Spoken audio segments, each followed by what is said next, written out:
Good morning and welcome to you all. My name is Rosie Kaplan and it is my privilege to be officiating this service to farewell, honour and celebrate the wonderful Elizabeth Barden-Hardy, known to you all as Liz.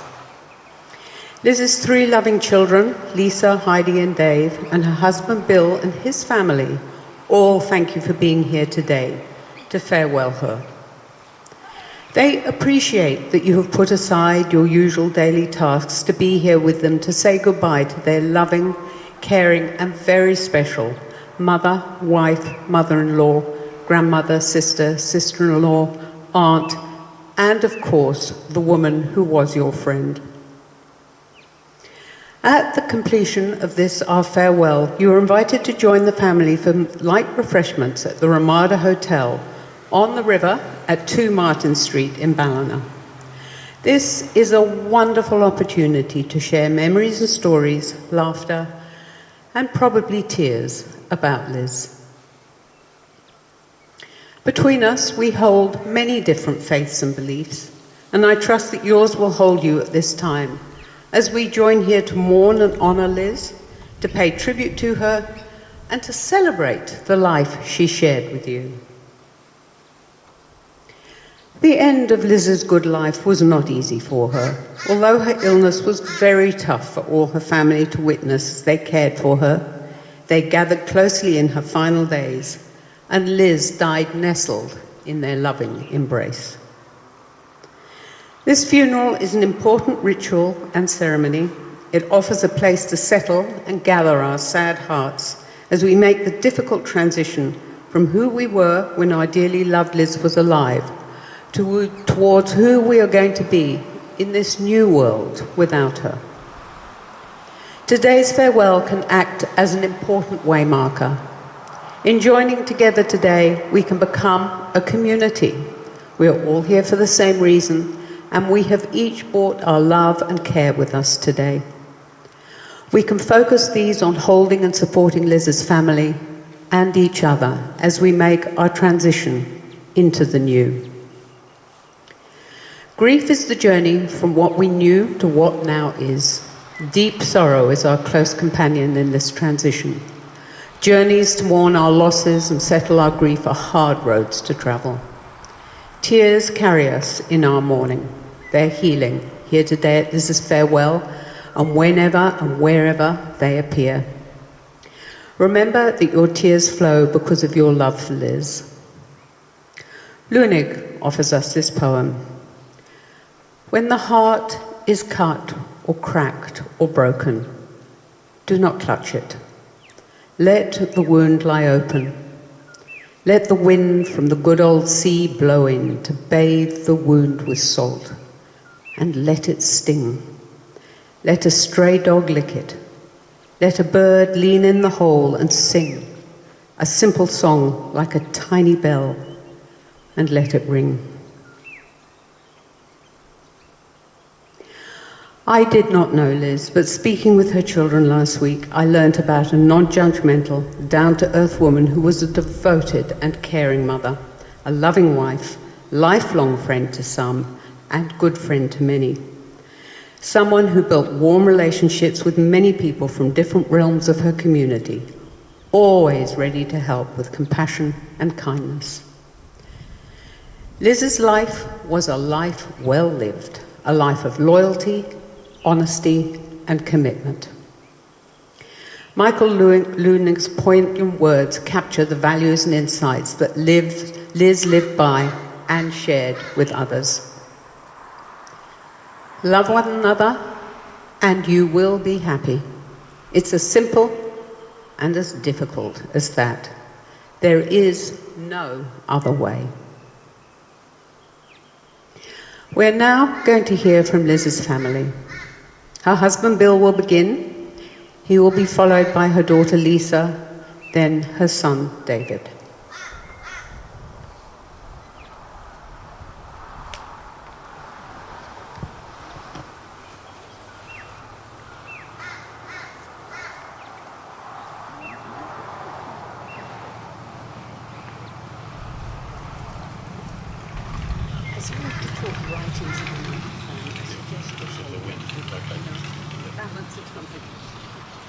Okay. First of all, thank you all so much for coming. I know Liz, wherever she is, will appreciate it. Let me start by telling you how Liz and I met.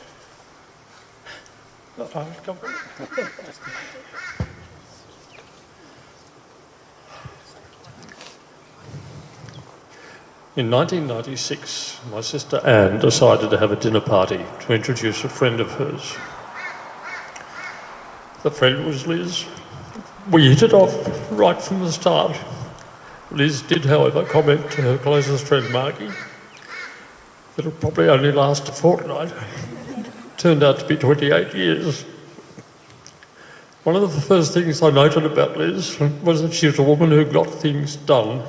In 1995, together with her friend, fellow breast cancer survivor Shirley Fitzgerald and some others, they formed a support group for women with breast cancer. I'm reliably informed it was Liz who coined the name Bosom Buddies. There is a branch of the same organisation here in Ballina, for those who may be interested.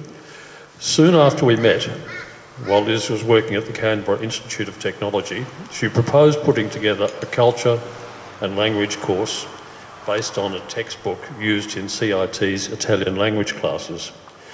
The book followed the journey of a young couple visiting Italy.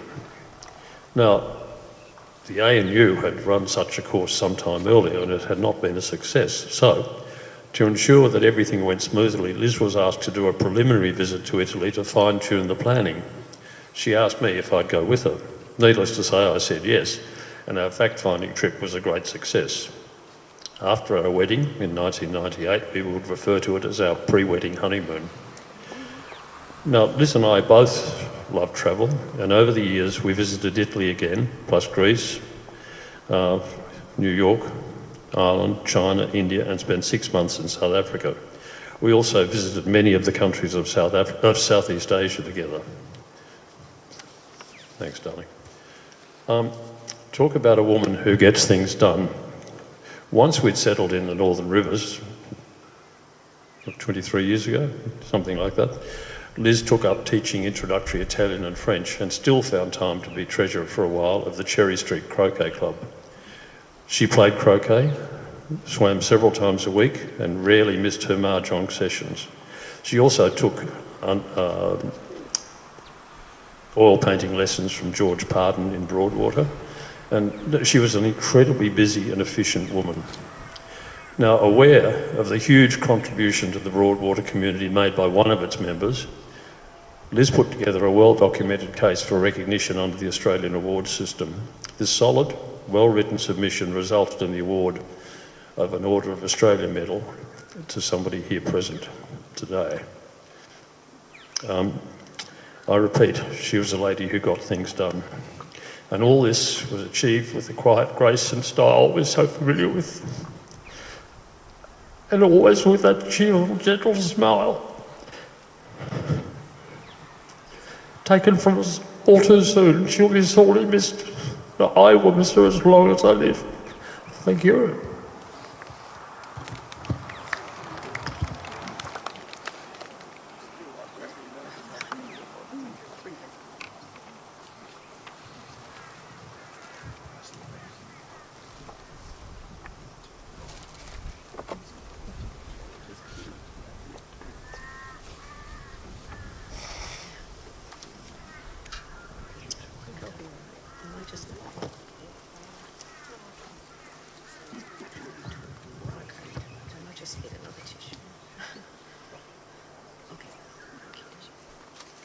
Just getting some extra tissues. I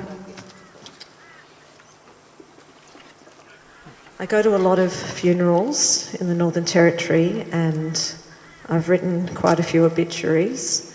So I've taken on the task of also telling the story of the arc of Mum's life in short form. So this one will be a bit longer maybe than the previous one. I'm Lisa, I'm Mum's firstborn daughter, born to my father George and sister to Heidi and David. We're here today in our shared love and sorrow for my beautiful mother Liz, on beautiful country that Bundjalung people have lived on, looked after, learned from and protected since the beginning. It's hallowed ground here, also for many non-Aboriginal people who have lived and died here. Many people have worked very hard at great distances from each other to bring the elements of this service together today. Thank you all. Mum didn't leave any plans or instructions, which was unusual for a highly organised woman. She didn't want to think about dying. Mimi from Sacred Earth Funerals and Rosie have been the golden threads holding things together as we've grappled to collectively make something lovely happen for Mum. Thank you, everyone. Many of you have travelled long and far to be here to share in our love for Mum and our great sorrow at losing her. Thank you too. And also her special friends who have shared so much with her and Bill since they moved north from Canberra, as Bill said, around 2 decades ago. Thank you. My husband Basil and my 2 children, Anouk and Luca, were not able to be here in person, but as I've seen on a photo just sent to me, they are watching live from Mbantua, Alice Springs, as are others around the place. Thank you all for tuning in. You all already know that Mum was a vital, smart, dedicated, active, beautiful, naturally glamorous, deeply loving and much loved woman, the hub of a diverse and dispersed, blended family. Mum had radiant energy. She lit up any room she walked into. And I'll say up front here that both my father George and Bill had cosmic luck on their sides, that their stars aligned with Mum's to each meet her when they did in their lives. Bill, we are all here for you as you move through this terrible time. You will be living Mum's disappearance from every day and moment in your shared home like none of us will. We're here for you. I'm going to try to share with you a short episodic story of Mum's life, woven through with some personal reflections and words from others that have reached me in recent weeks. I know it will hardly scratch the surface, and excuse me if it feels like things jump around a bit. I haven't quite had the focus I needed this week to write. Mum was born in Goulburn on January 18, 1945, and from what I can tell from the records, it was quite a mild summer's day in the small town. The second daughter to her parents, Mabel Hannah and Emil Douglas Barden, she had a sister Margaret who was 4 years her elder. My grandmother had lost a son at birth between the 2 girls. Little Elizabeth had a rough start, breech, and apparently suffering a clotting disorder that saw her skin bleeding. She was wrapped from head to toe in bandages in hospital for the first 6 weeks of her life, or so we're told. One of her earliest memories, she told Annika in a book about her life, was of being in Goulburn on a street with her parents and seeing cars. Mum started primary school there. There's a beautiful photo of her in a school tunic, gazing whimsically into her future under the shelter of a tam o' shanter hat, which she always thought was hilarious. After a couple of years, the family moved to Sydney, a city that Mum always loved and felt very much at home in. Mum attended Rose Bay Public School, where she met her lifelong friend, Sue Chia, and at the selective Sydney Girls High School, she met another of her dearest forever friends, Jenny Stone, and others. In Mannion Avenue in Rose Bay, where she lived with her family, she met a Greek Macedonian family across the road. My father George's cousin, Theophany Moulis, lived across the street and he flirted with Mum as a teenager. Little did she know that by 1967, he would be best man at her wedding and later become my godfather, but that's another story. As I said, Mum loved Sydney. She loved revisiting her old haunts, and it was all so very alive to her when she would return. I always planned to go to 54 Mannion Avenue with Mum, to sit there with her and listen to her memories in situ. We didn't do that, but I did record some childhood recollections with her on one of her trips north, and I still have that recording. Mum loved and excelled at languages, something she began to study at high school. And after completing her leaving certificate in 1963, she was awarded a Commonwealth Scholarship to enrol in education or law at university. She chose law. She had great fun at uni, but law wasn't really her thing. She dropped out after a few too many parties and a bout of glandular fever. I've often wondered what Mum might have become had she been offered a scholarship to further her language studies or linguistics. But it was the mid-1960s by then, and London was calling. Mum worked in a travel agency and she set sail with a group of close friends as soon as she'd saved her fare and a bit more.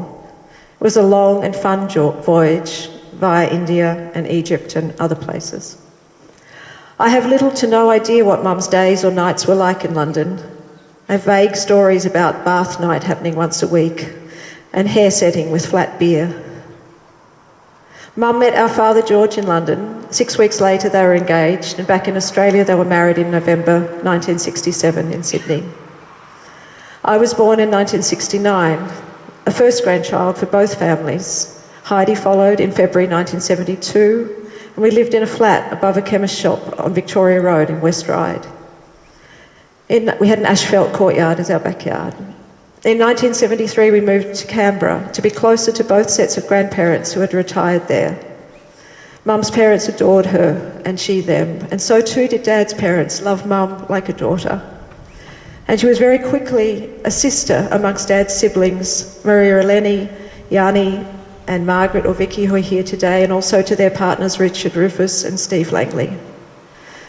I remember Mum spending nights and nights, sis, making a 6 or 7 metre long banner to hang the length of the Godfrey Street balcony railing saying, "Welcome home, Maria and Steve, when you return from 7 years of overseas travel and life."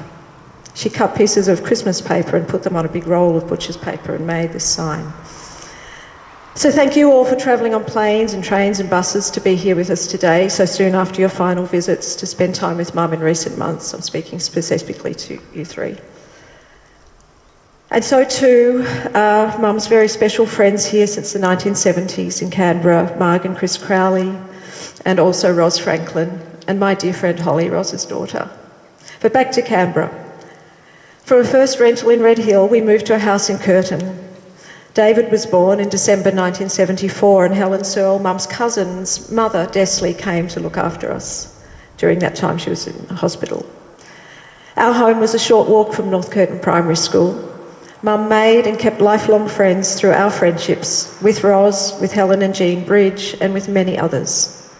Mum served voluntarily at the canteen, on the school P&C, the school board, on the fete committees. She organised neighbourhood Christmas carolling and a lot more. I always felt she was a part of the school. Through her actions, she was always near us there, and we grew up with a strong sense that school and learning and being part of a local community were central and valued dimensions of our lives. Equally, later, when I was at Deakin High School and the others were at Radford College, Mum was as involved as she could be there too. I first became aware of the privilege of having Mum as our mother in about 5th grade, the age when secret notes are circulating hand to hand under desks. One of our note games was to ask the boys to write their list of their favourite girls and to have a reason why. Kathy was a good runner, Nicole had nice hair, Joanne was a good drawer. I had a nice mother.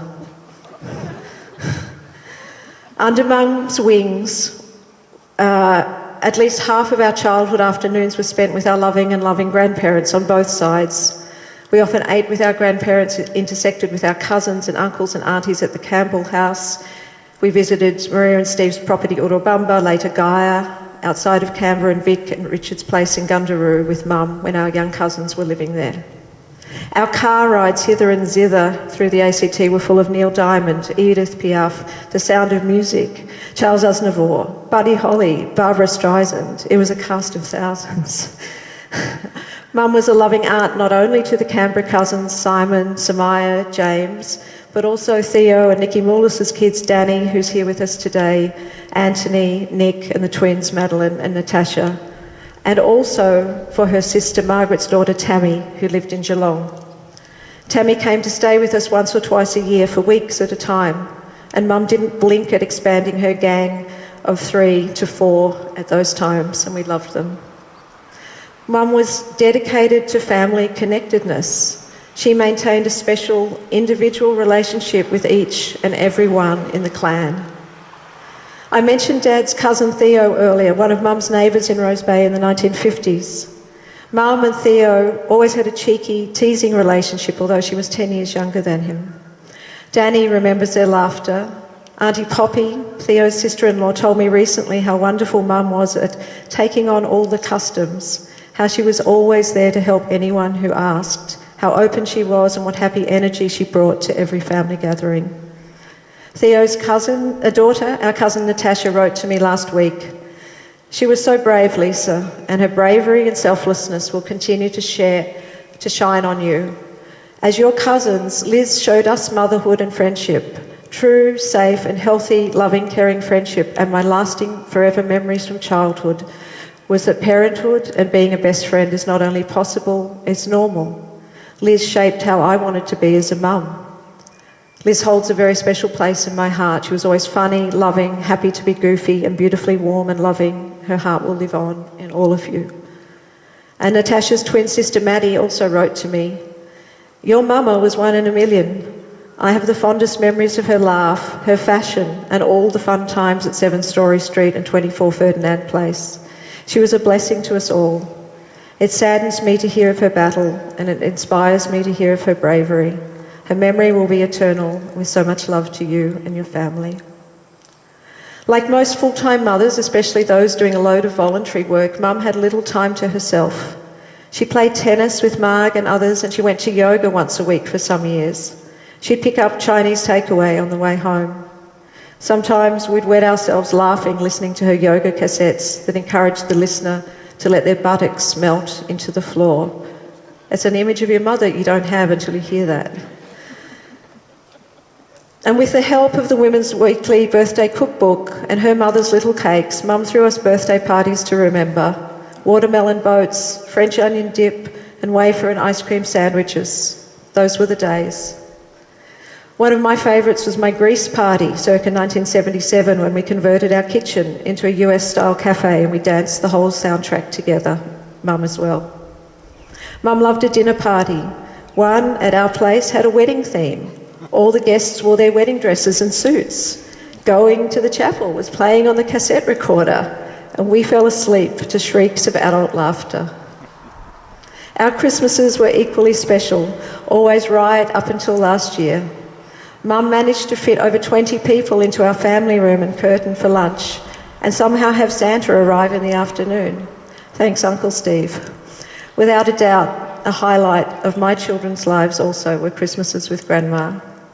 My cousin Samaya, now living in London, sent me these reflections this week.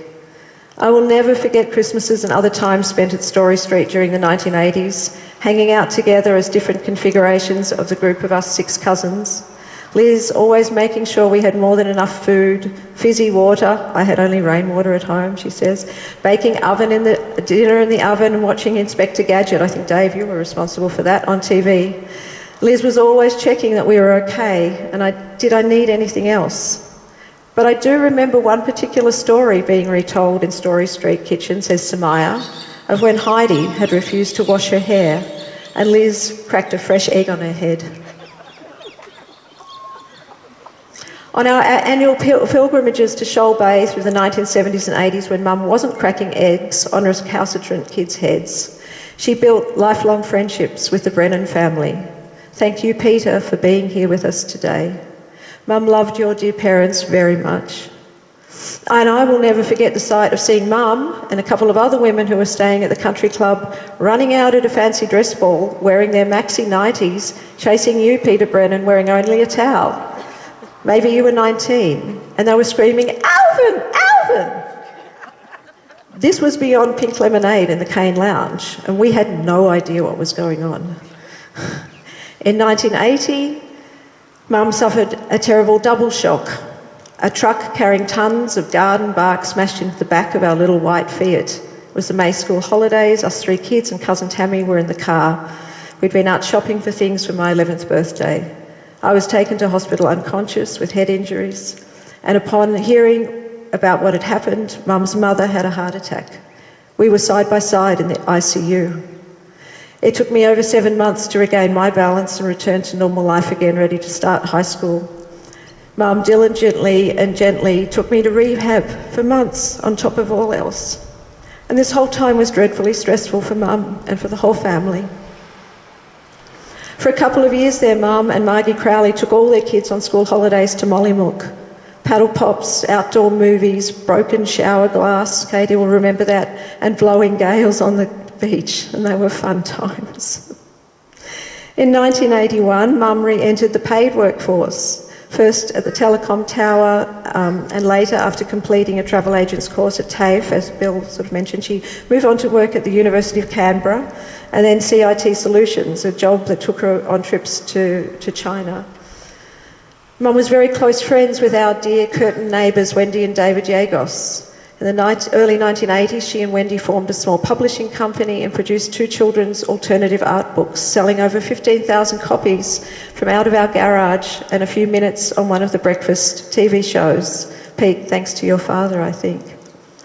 Once Mum took us 3 kids to Sydney in the school holidays. She and her friend Robin Bond wanted to spend some time catching up, and they sent us into a Barbara Streisand movie.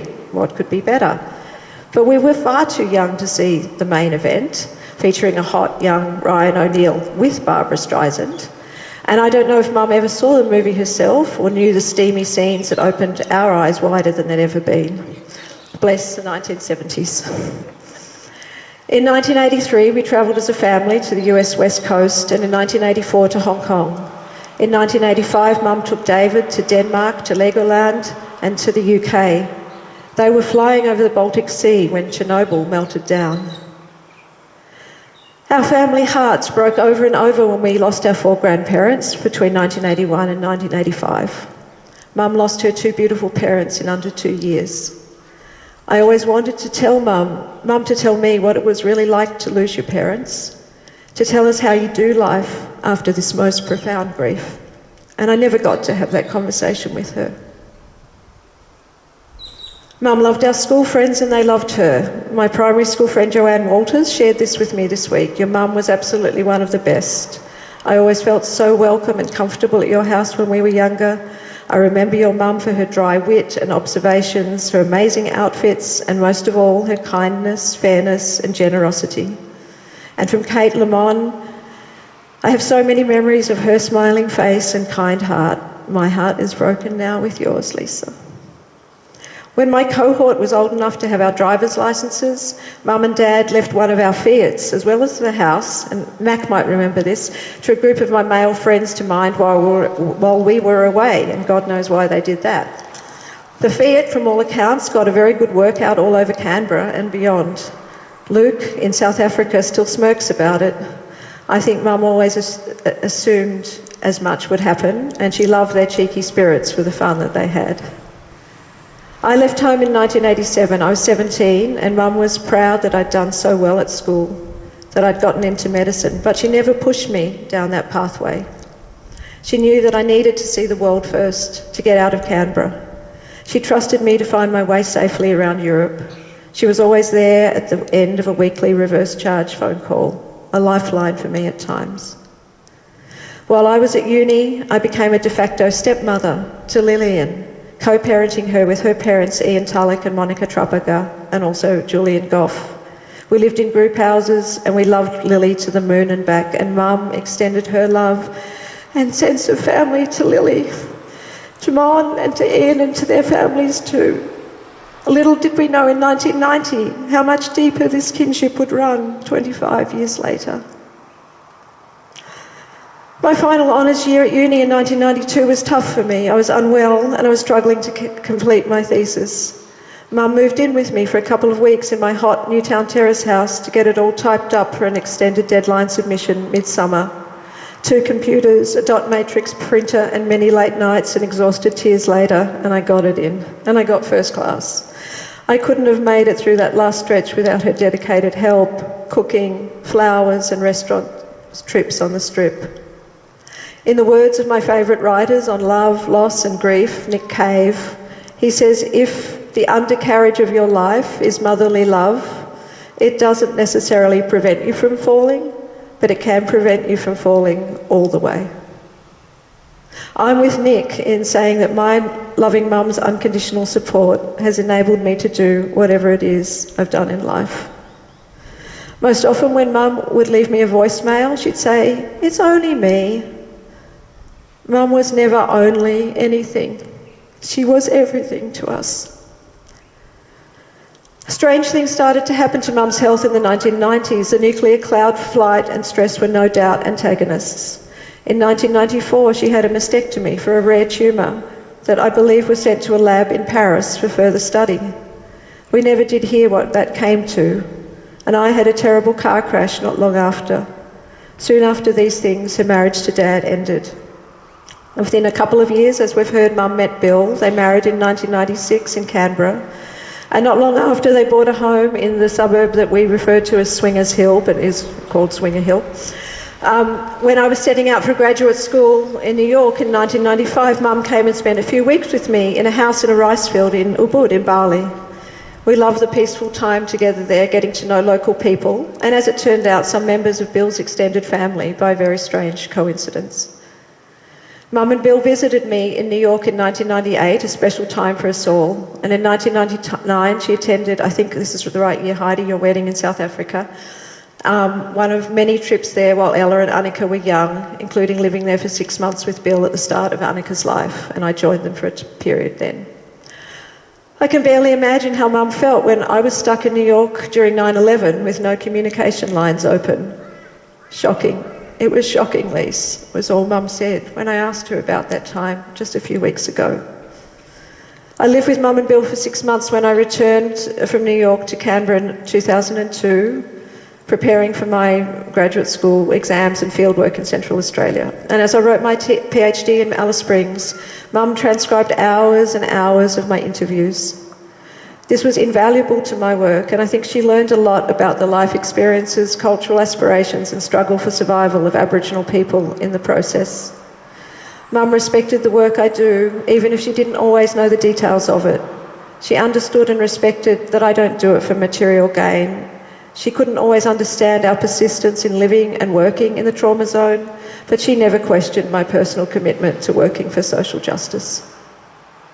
And at the end of what became a 7-year journey in the desert through that PhD in writing, Mum came with Bill to New York to attend my graduation ceremony, also with Dad and his partner Jackie at the time, at the Lincoln Center. We ate well, we listened to great jazz, and we spent time with my special friends and teachers there. It meant so much to me that she made that journey to complete that circle of education with me. Mum and Bill had moved to Broadwater by then. They quickly made many friends across the region. She volunteered for the Red Cross, making morning phone calls to check in on elderly people living alone. Mum loved that her bestie Margie had also moved up and was close by for a decade. Amongst many other things that Mum and Margie shared over the years, earlier they had volunteered as Red Cross flower ladies at the Canberra Hospital, a role which was, by all accounts, hysterical at times. Mum's close inner circle was, of course, the Mahjong ladies of the Northern Rivers. Her Fridays with you all were a pulse beat of her week. Thank you all, Mum's dear friends, for the meals you cooked for her this year and for Bill, for the lifts, the visits, the nail polishing sessions, the foot massages, the flowers and the love. You meant so much to Mum, and I know that you will all miss her very dearly. Mum may not have ever imagined that I'd marry a Lutheran pastor in Alice Springs. I didn't either. She gave a beautiful speech at our wedding there in 2009, and she didn't do a lot of public speaking, but she was a really great speech maker. Her fine skills were on show at Dave and Tara's wedding in 2022. Mum embraced all of our boyfriends and girlfriends and husbands and wives with open kindness and love, especially Camilla, George, Basil, June and Tara. From Denmark, Camilla has spent her special love today to the family who are mourning. Mum had a warm and loving relationship with my husband Basil. She counselled me in thoughtful emails and calls when our times were tough. And she was also fond of Basil's parents, Beryl and Morris, enjoying dry season time with them and us in our Darwin years, and also visiting them in Adelaide. Mum's joy at becoming a grandmother was radiant.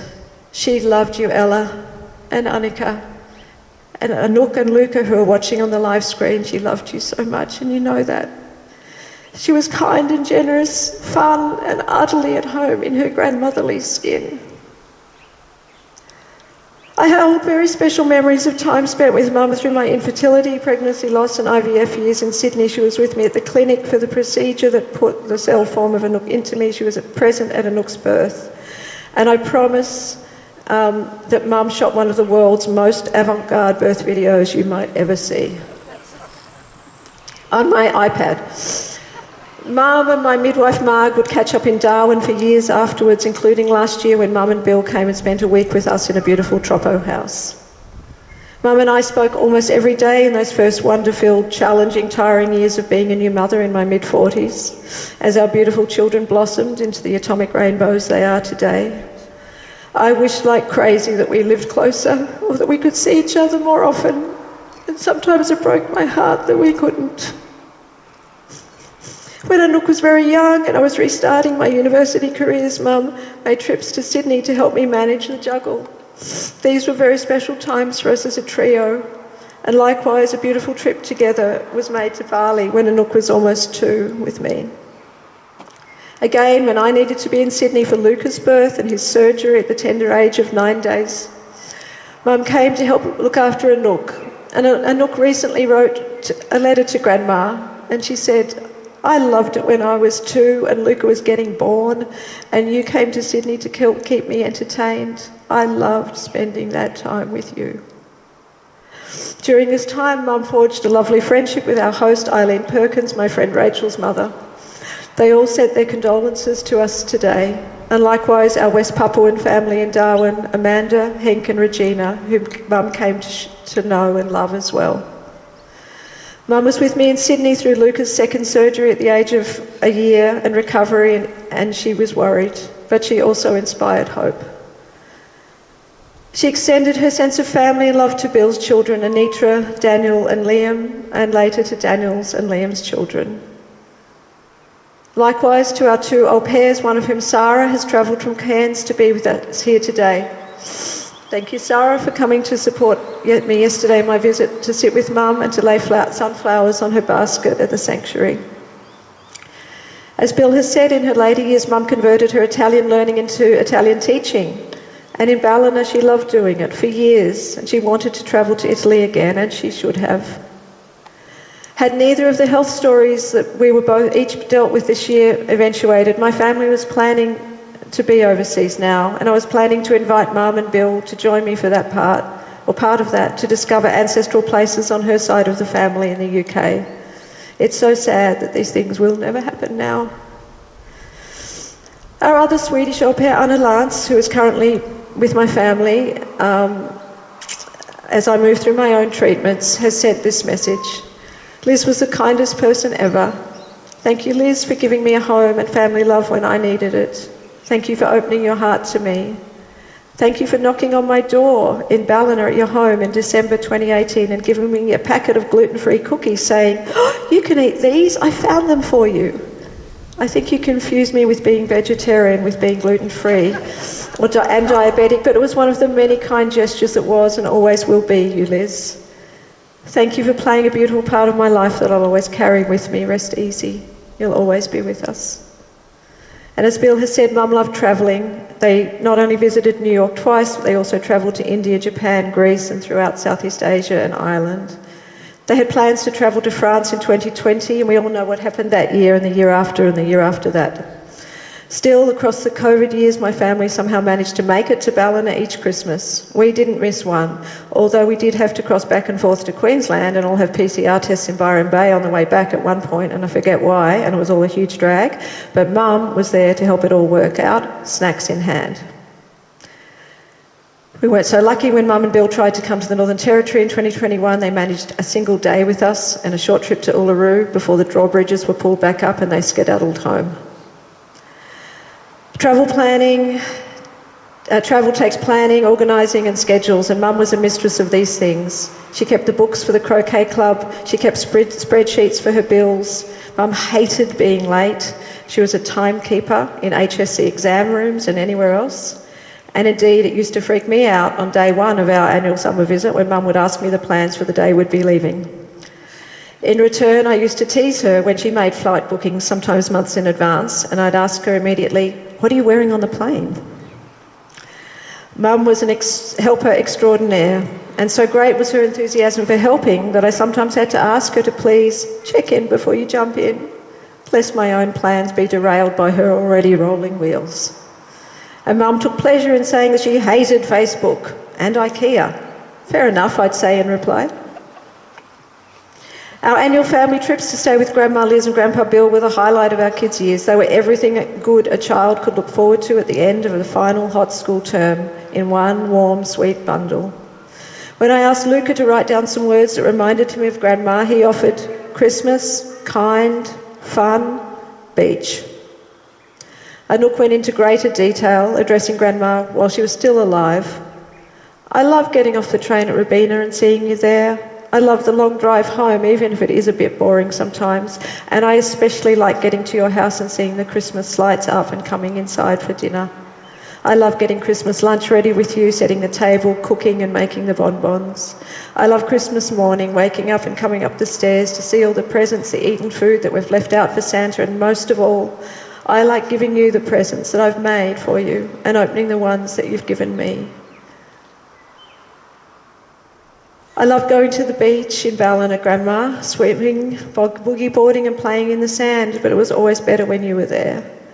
I loved when you used to come to my birthdays in Darwin. I love you so, and so there's many so's on this letter, much. You make me happy and you bring me joy and hope.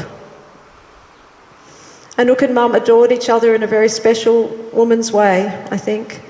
When Anouk was 18 months old, before Luca, Mum took us down to Evans Head to splash in the estuary, and Anouk was beginning to seek out her own friends.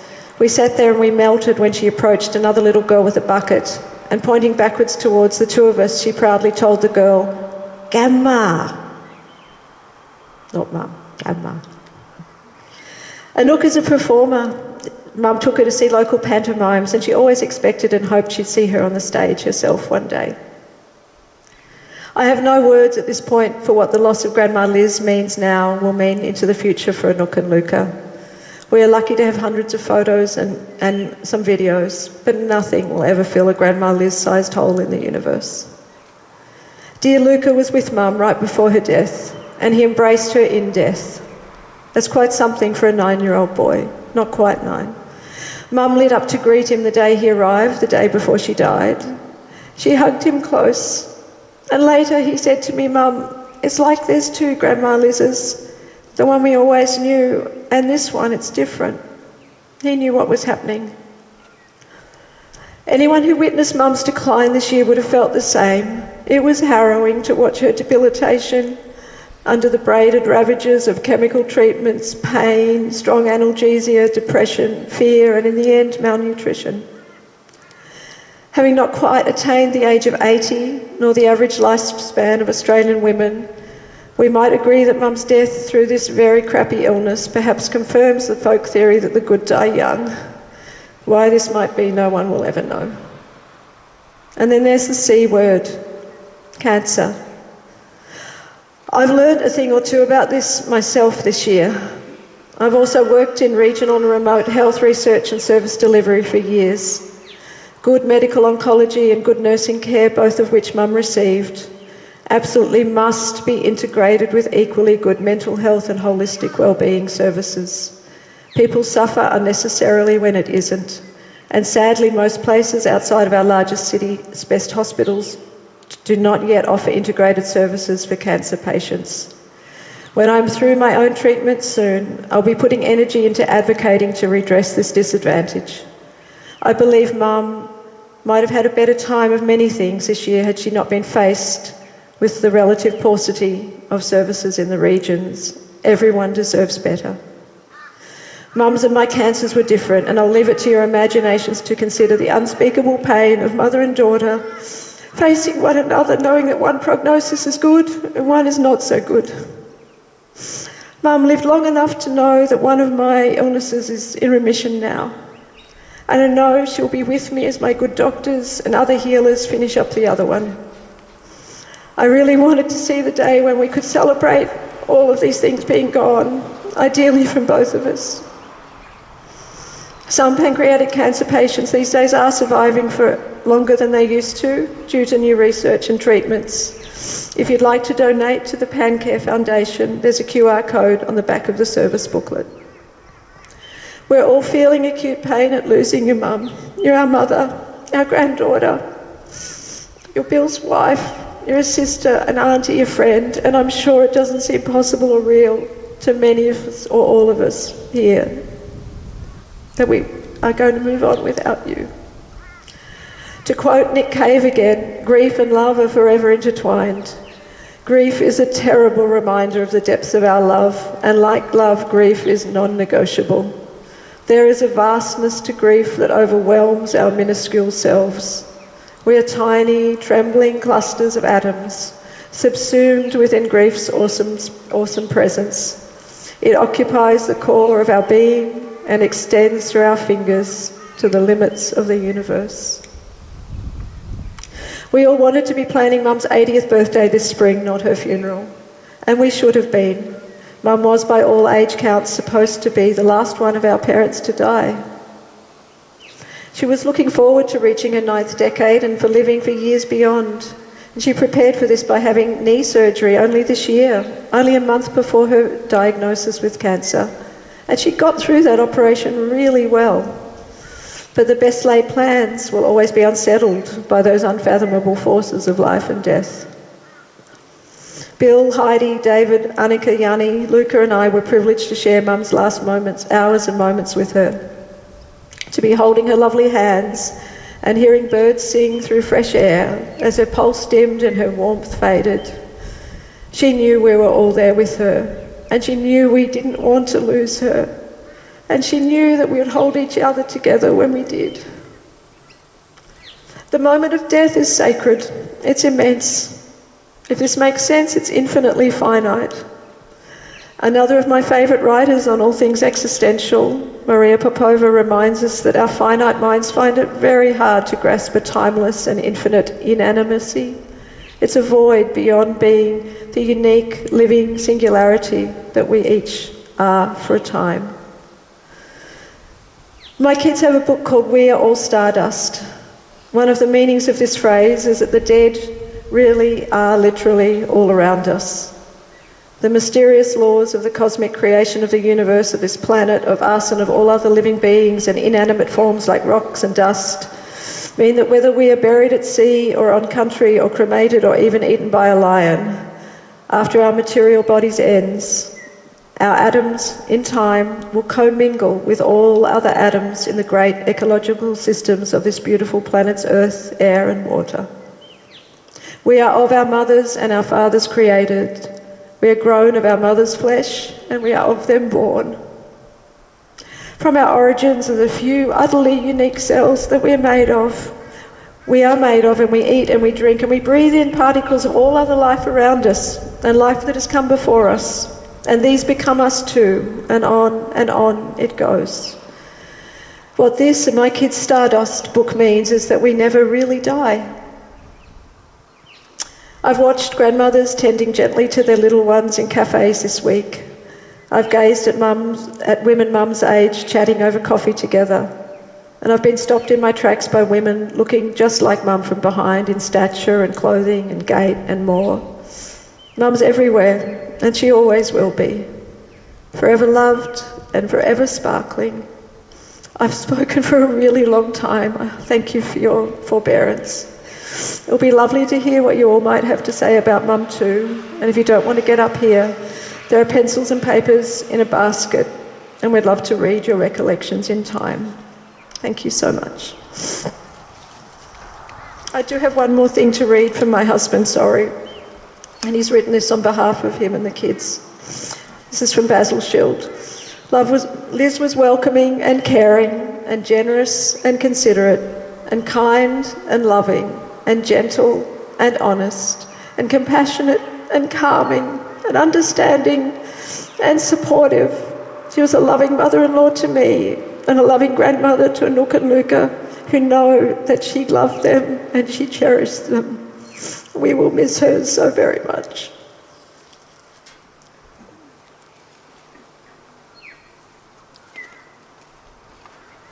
Thank you, Lisa. David?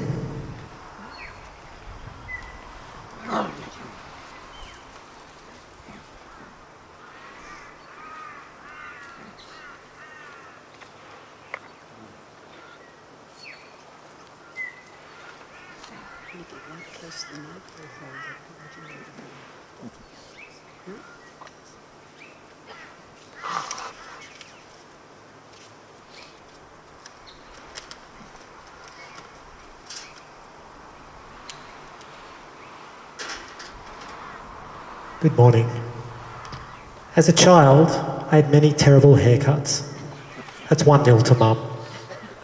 In high school, I had even more. That's on me. 1-1. Now I'm bald. Let's just call it a draw. Thank you all for coming today. For those who don't know me, I am Liz's son, Dave. I'd like to thank the staff at the Ballina Hospital, also to Mimi and Rosie, Bill and Lisa, but I'd especially like to thank my sister Heidi. You've done so much this last year. You've been on the front line for every up and down, helping, caring, planning, supporting everyone, often at a cost to your own needs. I have an idea where you got that trait from. Each of us has our own relationship with Mum. Unique, nuanced and detailed. Each very special and important. I feel comforted when I think of the number of us that have had our lives enriched through Mum. A close family friend, Peter Brennan, recently sent our family a message. It said, "Liz was a giant." For me, this simple statement packs quite a punch. A giant of spirit, life, and boundless love. Mum was uncomplicated, but towered well above the ordinary. She was just so thoughtful and kind. And I must say, on more than one occasion, I took this for granted thinking, that's just Mum. But that was just Mum. Authentic, consistent, and true. As far back as I can remember, Mum was committed to ensuring we siblings were happy, safe, and loved.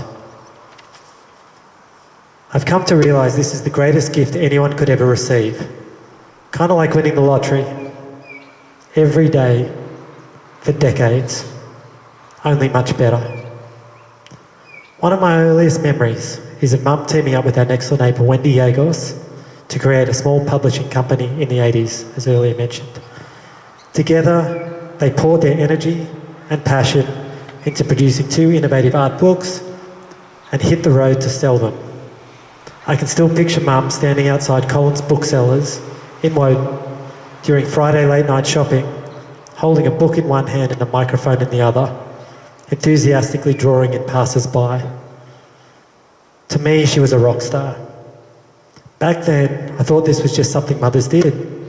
But I go on to appreciate Mum's capacity and character was far from standard. But that's just Mum. Sleeping in during school holidays, I generally wake to an empty house, but would always find a $2.20 per diem left by Mum on the kitchen counter. This would later increase to $2.50 and provided bread rolls, cheese and soda, more than enough for a full day of skating. I'd return home, always to a hot dinner, as though these things just appeared out of thin air. Mum's lasagna was worthy of a Michelin star. Maybe 2. Never once did I go without. In the middle of 1992, I was not prepared to wait the then 6 months to turn 18.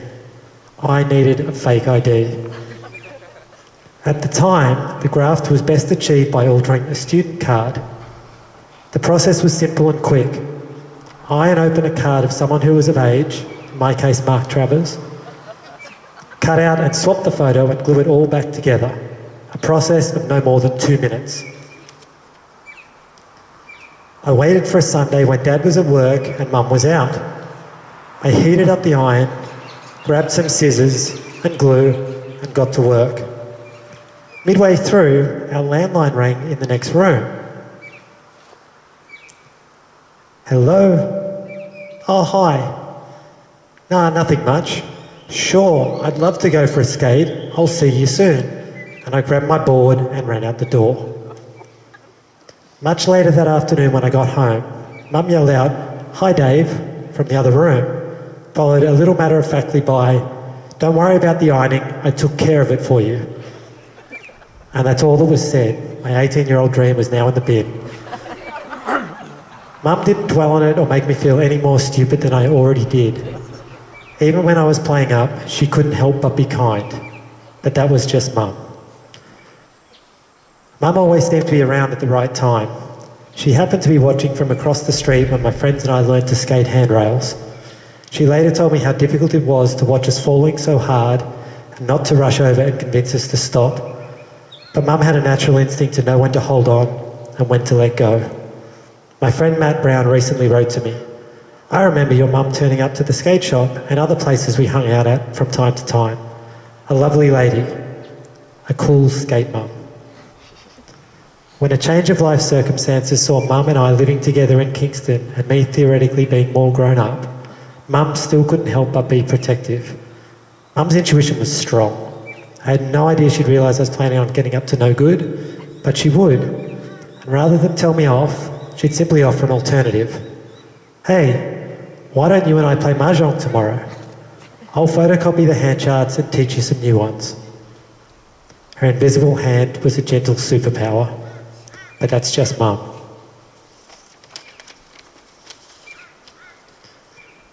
Mum welcomed my friends into that apartment as she would her own.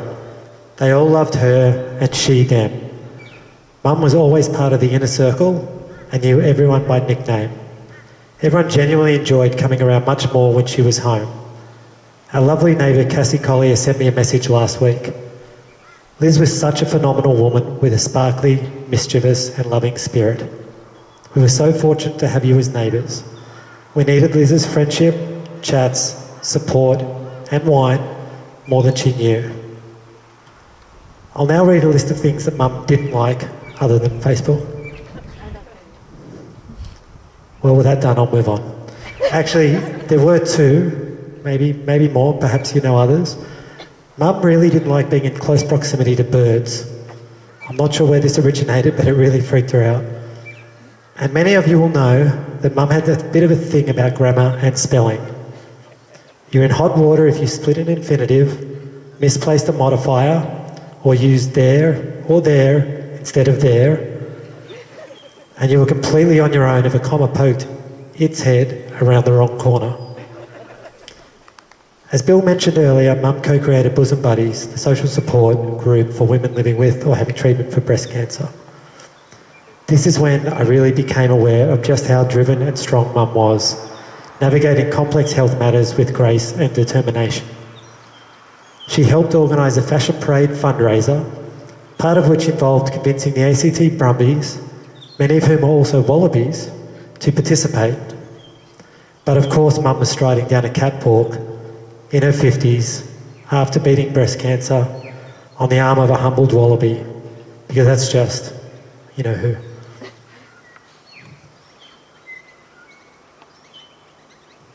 Mum, thank you. You literally gave me the world. I'm profoundly grateful to be living a life shaped and guided by you. Your heart was my home, as I know it was to many others. When I needed you most, you were always there, with a smile, making sure I was okay. I never once felt unsafe, unimportant, or unloved. You gave me so much more than any reasonable person could ever expect. Your strength, kindness, and friendship will never leave me.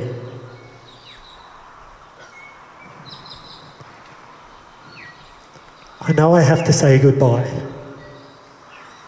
but as a final gesture, I humbly offer my heart as your home, where you're welcome to live on as a permanent tenant.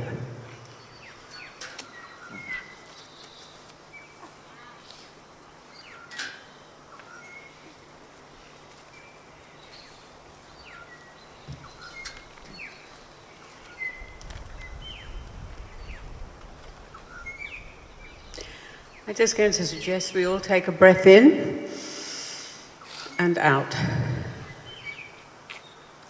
And now, if anybody else would like to say a few words, we do have a little time now.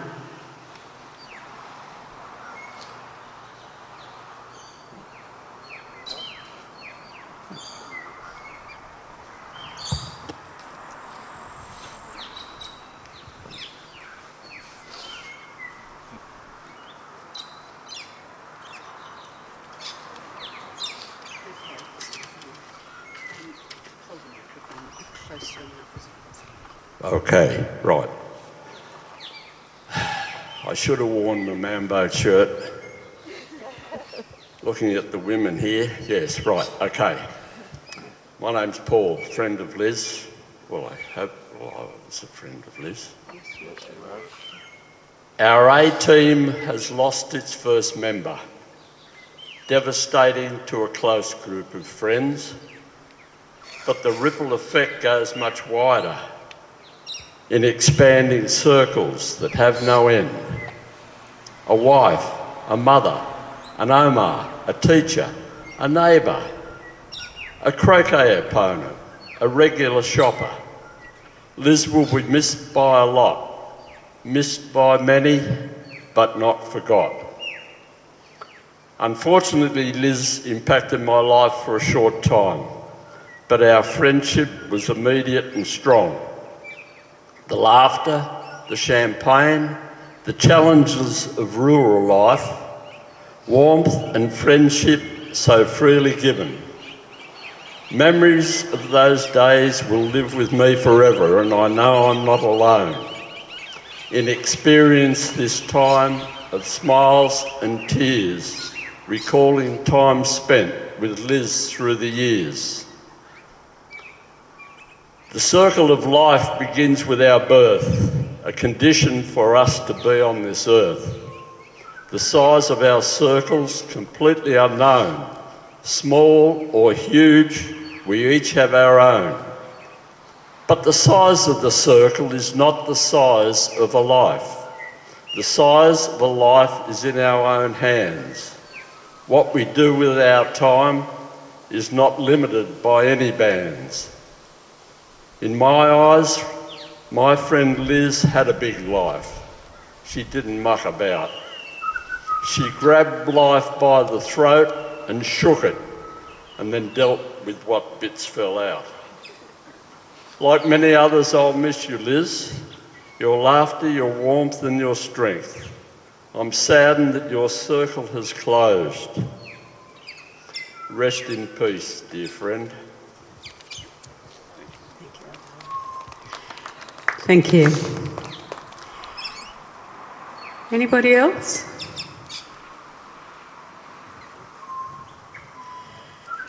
There will be plenty of time over refreshments if you all meet up at the Ramada Hotel. It will be a wonderful opportunity. And because of our change of venue, they will also be showing the slideshow there. And we're shortly going to have a reflection time to Paco Bell's canon. But Mimi first is going to come down to offer you opportunity to write some words of remembrance. And these will be given to the family after the service.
Those of you who have written or are still writing messages, perhaps at the very end, the basket will be here, and you can put your messages into the basket. This poem by Felicity Herzlet might offer you some comfort at this time. Do not dwell on Liz going, but remember always the love for her that is within you and will go on and on. So many are bound to her through actions small or efforts large, through sharing lives or but fleeting moments.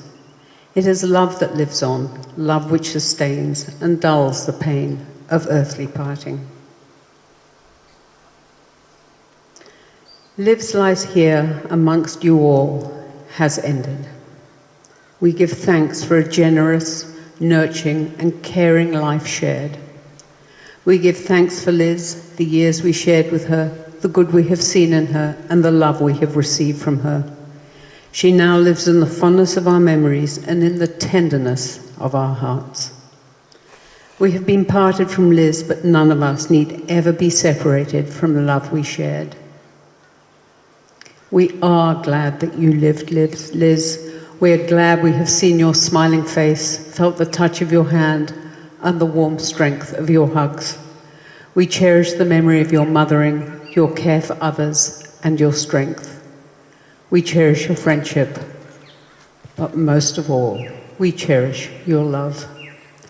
With deep sadness at our loss, but with thanks for a life richly shared, as your season on this earth has come to a close, Liz, we now commit your body to return to the stardust from which it came.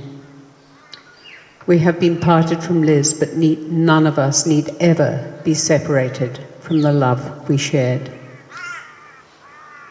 Our final act of farewell today is an opportunity to offer thanksgivings for all that Liz has gifted to us through her life by scattering petals onto her. This will be led by Liz's close family. And when you are complete, please would you return to your seats.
flying, that's all right. She's been all over the world. She was in Hawaii last week. Slightly, but I'm just pushing through. Exactly, yes. Oh, yes. Yeah, for sure. Lovely For sure. son for your husband. Yeah. Says it all, doesn't he? Yes.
Could I ask you to please return to your seats?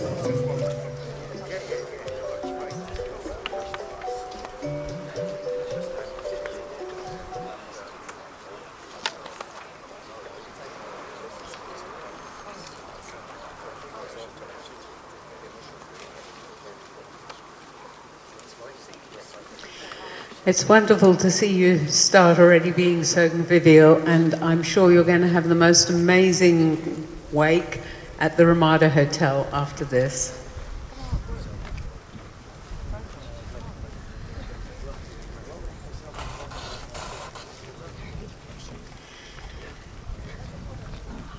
Liz will now be carried to the awaiting hearse.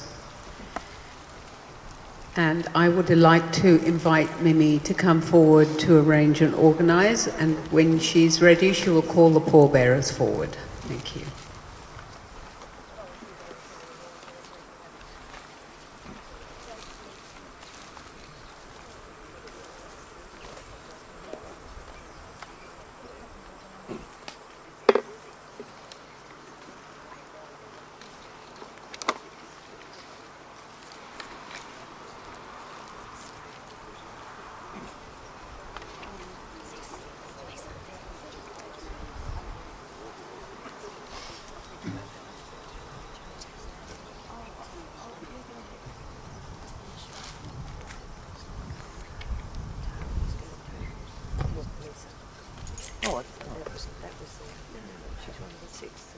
Oh, I think so. Oh.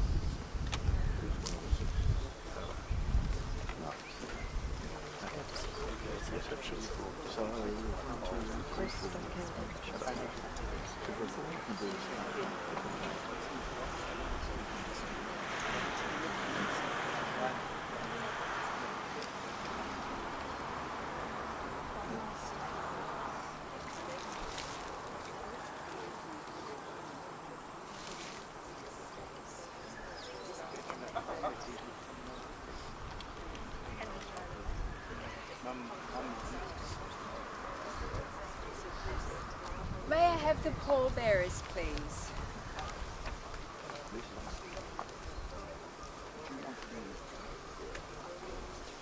So I'll need 3 on this side, 3 on this side, and we both come up like that.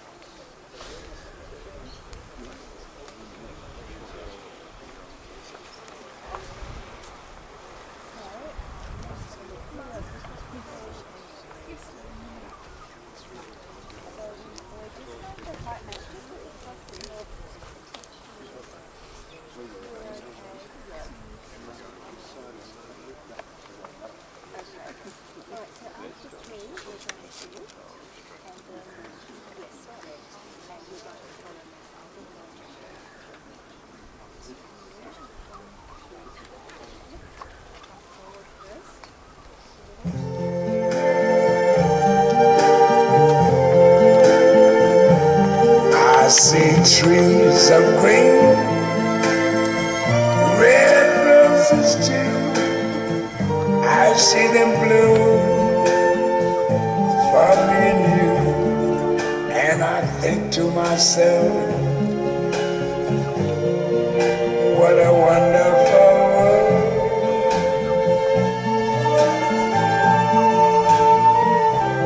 I see skies of blue and clouds of white, the bright blessed day, the dark sacred night. And I think to myself, what a wonderful world.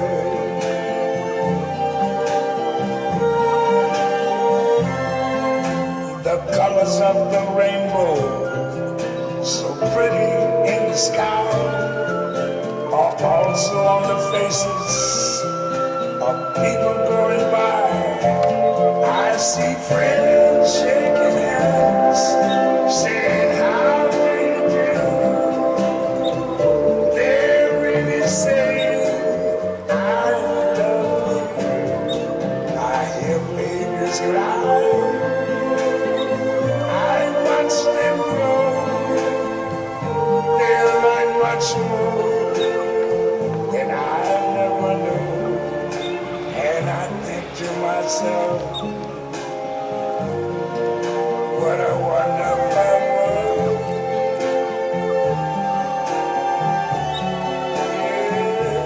Yes, I think to myself,